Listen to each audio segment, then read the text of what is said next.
À l'ère post-épidémique, l'économie d'Internet joue un rôle remarquable dans le redressement économique. Alors, Monsieur Lou, avec le développement rapide du numérique, quel rôle les entreprises doivent-elles jouer?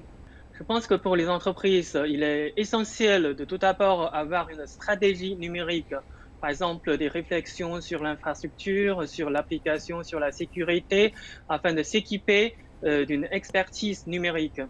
Et après, je pense que les entreprises doivent être encouragées à être ouvertes à adopter ou proposer des technologies innovantes. Par exemple, en utilisant la commerce en ligne, les réseaux sociaux, la 5G, etc. Je pense qu'il est aussi très important pour les entreprises de réfléchir sur la responsabilité sociale dans un contexte numérique. Par exemple, l'influence sur une beaucoup plus grande audience par Internet ou encore l'optimisation de son efficacité énergétique quand il s'agit des réseaux ou des serveurs que l'on utilise. Et aussi, il faut réfléchir bien sûr sur la protection des données. Quelles sont les perspectives de développement pour l'économie de l'Internet? Et en matière de développement de l'Internet, quels sont les domaines où il existe un fort potentiel de coopération sino-européenne ou sino-française?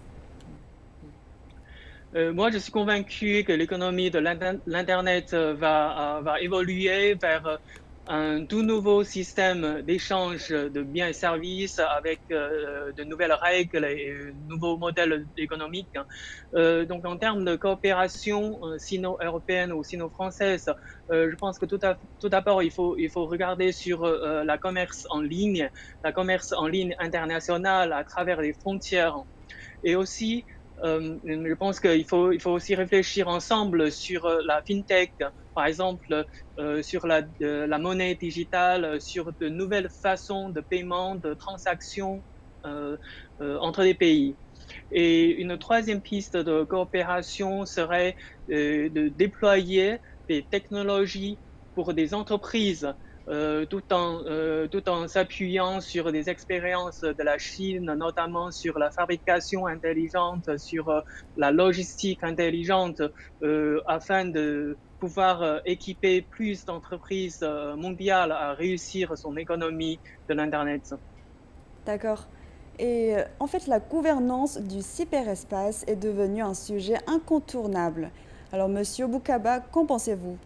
D'abord, il faut assurer l'universalité et l'indépendance de l'Internet. Ça, c'est très important. Mhm, L'Internet est un support qui doit être universel et indépendant. Il doit continuer à être gratuit, comme maintenant. mhm.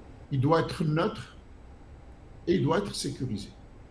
Internet doit être neutre, c'est-à-dire qu'il ne doit pas servir à favoriser les uns par rapport aux autres. Et puis, il doit être sécurisé, c'est-à-dire qu'il ne doit pas servir de moyens de... Je ne parle pas des individus. Les individus, là, nous avons des moyens de lutte contre la sécurité du web qui doivent bien sûr être renforcés collectivement. Je parle là de l'utilisation par des nations, par des pays, contre d'autres pays. Donc, l'Internet doit d'abord être gouverné par la confiance. La D'accord. confiance et la transparence. C'est-à-dire qu'il y ait un engagement, un genre d'engagement mondial, pour que l'Internet ne serve pas les uns contre les autres. Ça, c'est extrêmement important. La contribution de la Chine a été extraordinaire au développement de l'Internet. Mhm.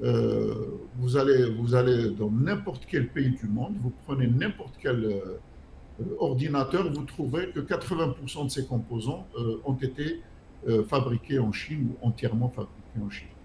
La même chose pour les smartphones, la même chose pour les modems, la même chose pour les imprimantes, la même chose.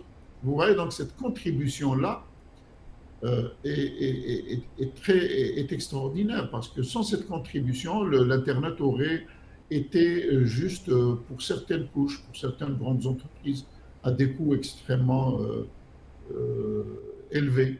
Mhm. Donc, la Chine a permis la démocratisation de l'Internet, la démocratisation de l'information.